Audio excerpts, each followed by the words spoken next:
Hi, I'm Jeff Dunmire with Casio, and I'm here at B's Music Shop, and I wanted to show you a few things on the new Casio 7500. This has 800 sounds in it.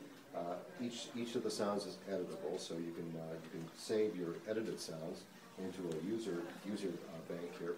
You also have rhythms. You can save your rhythms, and you have 250 different rhythms to choose from.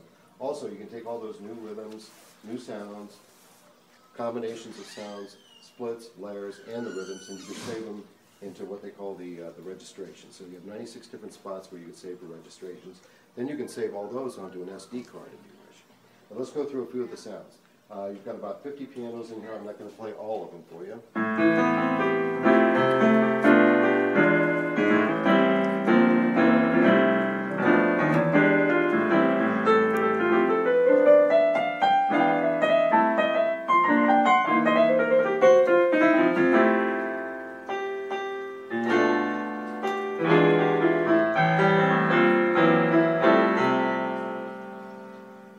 Honky-tonk pianos.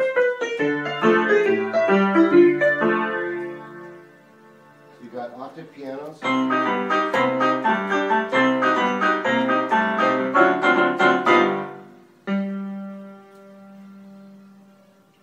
And after your pianos, you have a harpsichord in the same category. So,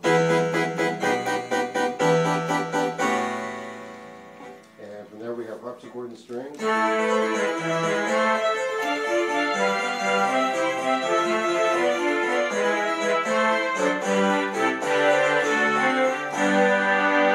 Next category is the electric pianos.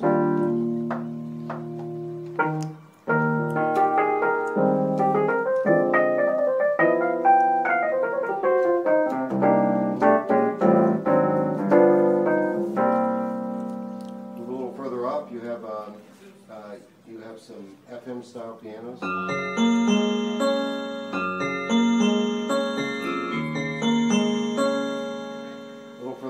You have a 60s style piano, like a Wurlitzer.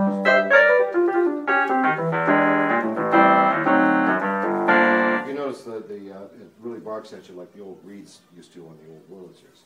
And then the next one up from that is the same thing with a little bit of tremolo.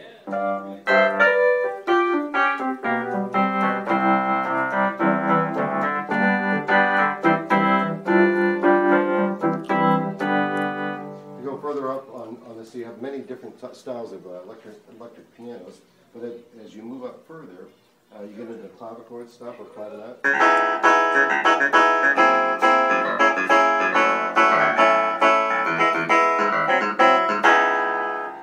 And in addition to that, you've got vibes.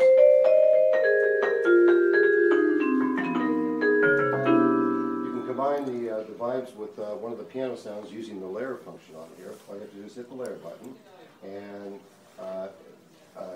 pick your other sound that you want to use, and now you've got piano and vibes.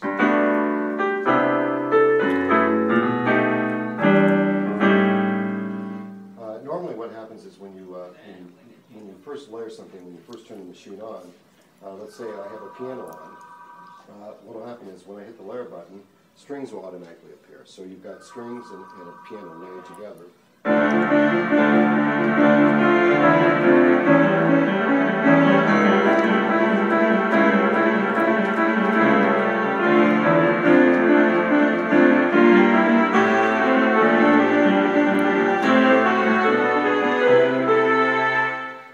In addition to layer, you also will take the layer off. Now we're just back to piano. And if I hit the split button, now what appears on the bottom here is a bass, acoustic bass, and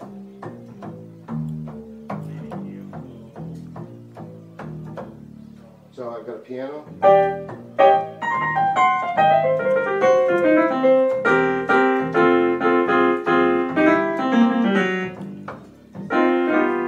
Sorry, I'm not perfect. Okay, all right. So if you don't like where things are set on the keyboard, you can change the octaves, and you can change them all independently of each other. So for instance, this piano, I don't like where the piano is as far as the octave. So what I'm going to do is hit the layer button and hold it, right? And as I do that, then on here an octave shift appears.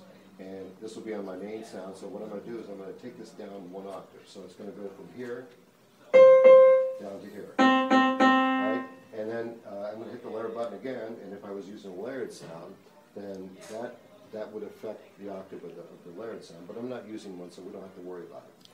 The next thing I want to check is my lower volume, or my split volume, or split octave. So that's okay, but I'm going to move it up an octave just to be difficult, okay? So now that's in an octave. This piano's...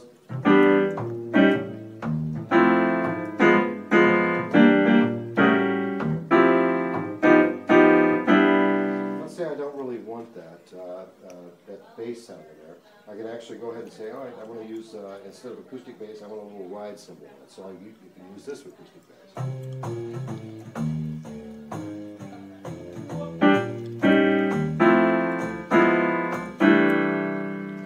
The thing to remember about being able to change the octaves independently of each other is if you sometimes you don't want to play bass down there, you just want to play chords. So if you want to comp down here with some chords and play a lead up on top, you can do that, all right? So what we're going to do is we're going to go back to where we were. We're going to pick these splits off, and we're also going to, now we're going to adjust the lower back to where it was too, all right? So, all right, moving on, you have a lot of cool things that you can do with the layered sounds, and I'll get into those in a few seconds. But the other main thing about this particular instrument that makes it unique among other instruments, even above its price range where it is the fact that you have a drawbar section here, which is a kind of a drawbar modeling organ, right? In addition to the drawbars, you also have a built-in rotary speaker, which also simulates what used to be called a Leslie. I think, well, Leslies are still made. But to get to that, you simply go here to the drawbar button category, and you've got about 50 different drawbar style organs that you can utilize. Here's your drawbars, they're always live.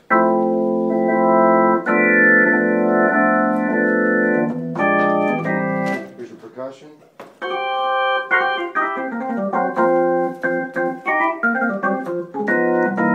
Here's my Leslie, or my rotary speaker.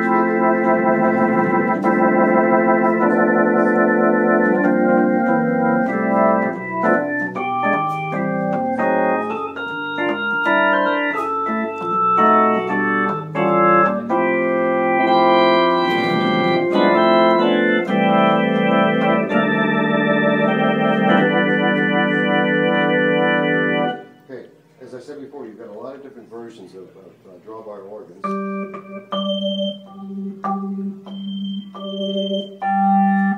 You can get some distortion in there because they can turn the gain up.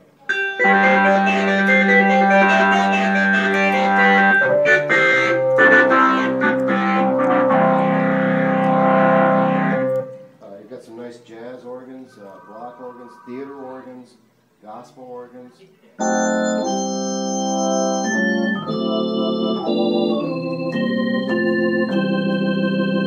you want to, you can layer a piano on top of that organ.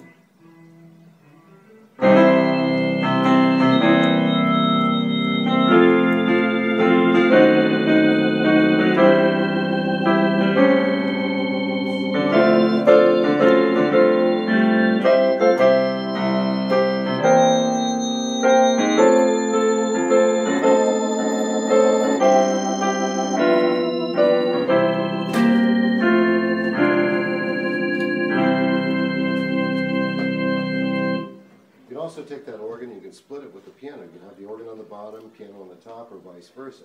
And you can do that by virtue, you can do it instantly by virtue of these little registrations here. You have 96 different registrations on the 7500 and the 7000. And the way it works is it will save your splits, your layers, your rhythms, any little intricacies, any idiosyncrasies that you've done with the sound. It'll also remember those too. So essentially, if you wanted to, you could go to Bank 1, which I think I have one of these in here already. Yeah, this is...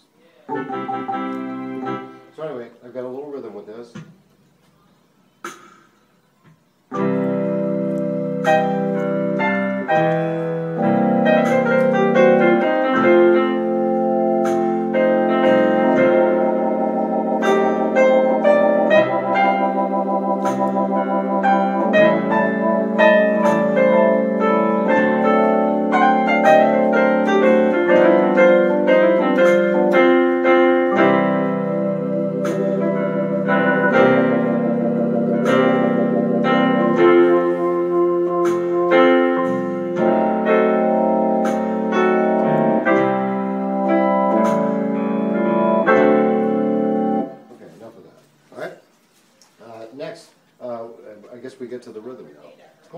all Casio keyboards that actually have a accompaniment, auto accompaniment built in, and this has 250 of them, is that you have your choice of playing like a beginner. So if I go to here, and I'm going to use what they call a fingered chord. So I can have a one-finger chord just like this, okay? Then I have a two-finger chord, or a three-finger, or four-finger. And I can play minor sevens, six, all kinds of chords that are available to me, right? The next group that's available to me, if I want to use the same fingered chord thing, is to use fingered three. Fingered two's in there too, but I never use it, so don't worry about it, all right? Fingered three allows you to, your lowest note is your bass note, so.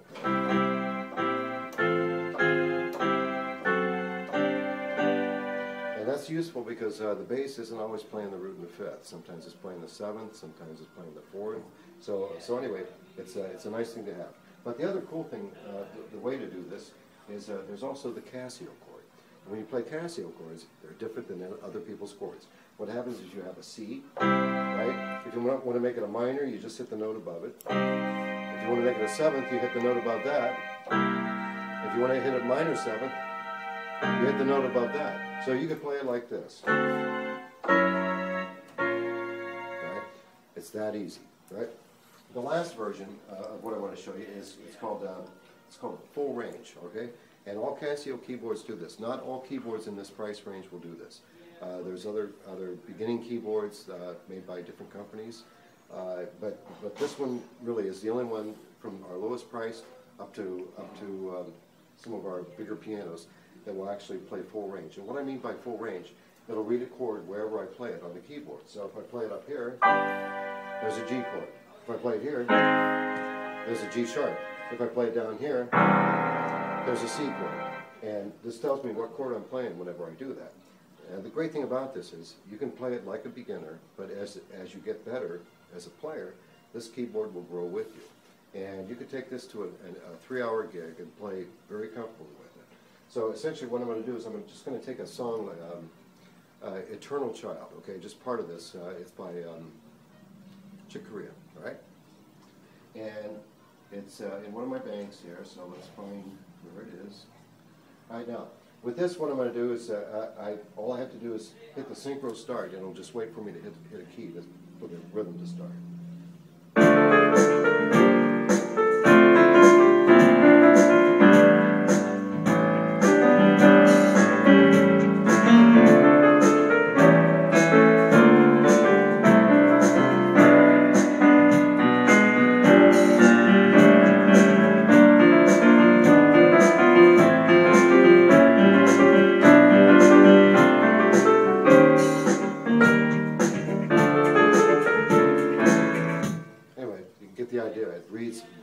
Very difficult chords, and you can fool it, but you know what, it's real hard to fool it, all right? Now, one other thing I want to tell you about before I leave you is with the layered section, you can get a lot of great sounds using layered. It's like combination on Chord or setups on the Kurzweil or performances on Roland. You know, everybody has a different name for it. But what we do with this is you know, it's a layered sound. And this, keep in mind, this is just 2 layers. So what I'm going to do is I'm going to take one of the string sections, and I'm going to layer it with what they call a warm pad. I'm going to do several things like that so you can see what it sounds like. So here's the just a minute. All right. Here's the string sound by itself. It's called slow strings.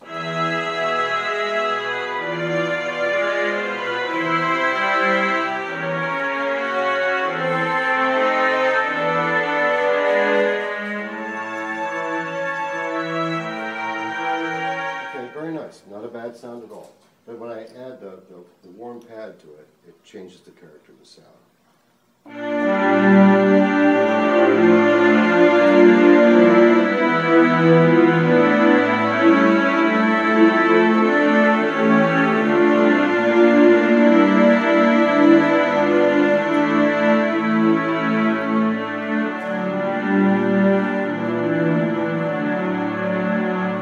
Next sound is just a horn and a string pad. So.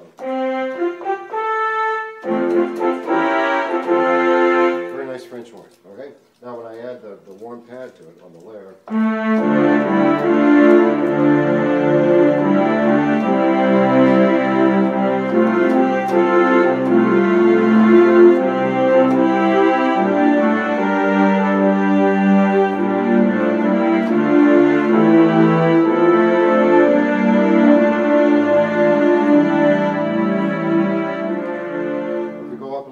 Changes the whole characteristic again.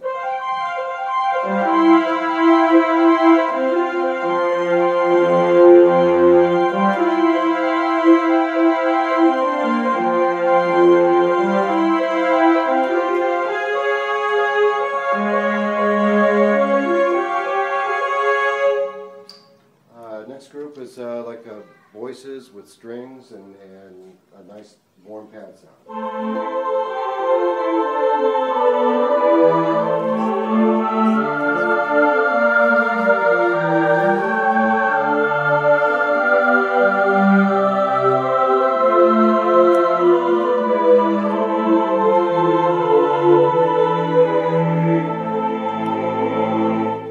So you can split, layer, and again, you can save all these things into the registrations. Also, there's a 17-track sequencer building here. 16 of the tracks are just like you would normally find on a keyboard. That's probably 3 times the price of this, right? It does have 16 tracks. You can copy. You can copy tracks from one to the other. You can merge. You can also edit down to the smallest tick. Let's say on measure 53, you made a mistake because you played the wrong note or you didn't play loud enough. You can go in and adjust that with the Vent Edit. The other thing you can do is there's one more track called the 17th track, where you can utilize all your accompaniment stuff to begin your song, and then just from there, then just play your other 16 tracks on top. So pretty amazing keyboard. One other thing about it is if you want to record your performance, you can record. You can actually plug a microphone in. You can plug another instrument into the back through instrument in, and then you can play your performance, sing, have like a guitar player playing with you, and then you can record all that to an SD card that fits here in the back into a slot. And with that card, what you can do is it'll save it as a Casio file, and when once that's done, you can go to our website at Casio.com, and you can convert that to a actual WAV file as opposed to being a Casio file. And WAV files at 44.1 kilohertz. And once you do that, then you can save your performance along with your singing, along with your guitar player, or whoever else played with you. You can save that as a WAV file, put it on a CD, and give it to your friends. So not only is this a cool little keyboard that weighs 19 pounds, runs on 6 D-cell batteries if you want, but it's also a music production station, right? Sweet. I'm here with the Casio 7500 and an Ipad2, right? The great thing about this keyboard is it's USB MIDI compliant, so that all these new apps that are made for the iPad and some of the other instruments will actually, you can play all those virtual instruments directly from the Casio.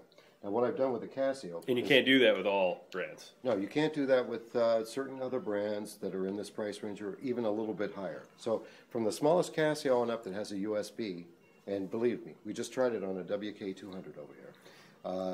From the smallest Casio to actually the Salviano piano over there, you can use an iPad for, you can use it for sequencing, you can use it for playing virtual instruments, but there's going to be a lot more apps coming out. Now what I have on here right now is I have Garageband. This was a program that cost $4.99, right? And what you're hearing now is just the iPad.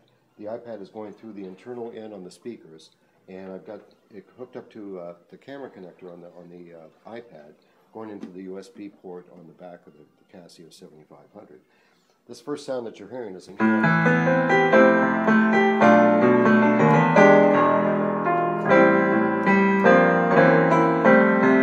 So this is one of the pianos.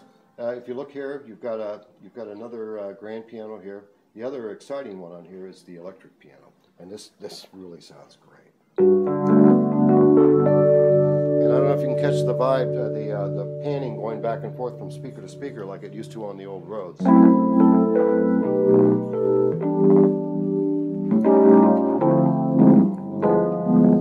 And I've got tremolo on if I want to want to back that off a little bit, I can. I've got chorus. Got a pitch bend. Over here, this is my Wurlitzer piano. So if I want some more chorus on there, take off the tremolo.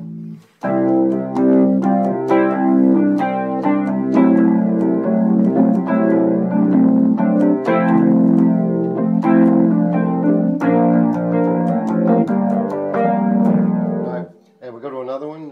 This is one of the Hammonds, okay? And this is pretty exciting. Down on the floor I have a Footswitch that normally is used for sustain on the Casio. This also controls the Leslie.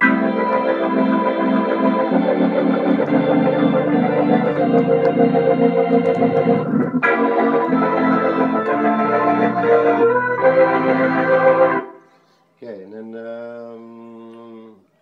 clav. Let's go to that. You want to control the damper.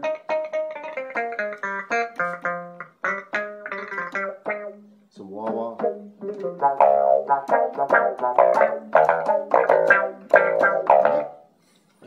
Now, if we go back to instruments, I have my choice of several different things here. I can have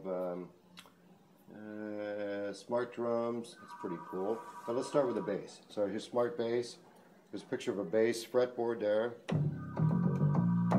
It's a Liverpool bass or a Hofner bass, what Mr. McCartney used to use. And here's I'm just picking a couple up random. That's a nice, really That's nice. a really nice bass. $5 bass. All right. So and then if I go back over here to instruments, I can pick another group of instruments. So I'm going to choose guitar. So we have my choice of acoustic. Down here you have open chords. Right.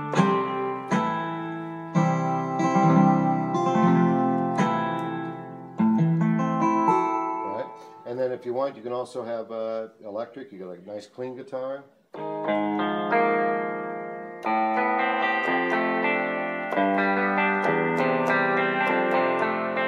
Put some chorus on it.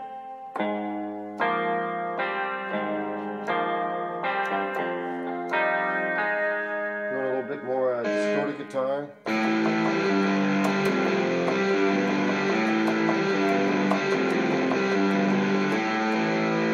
So as you can see, it works flawlessly with this and playing all these virtual instruments. And there's several other programs that are out there that can be utilized with this.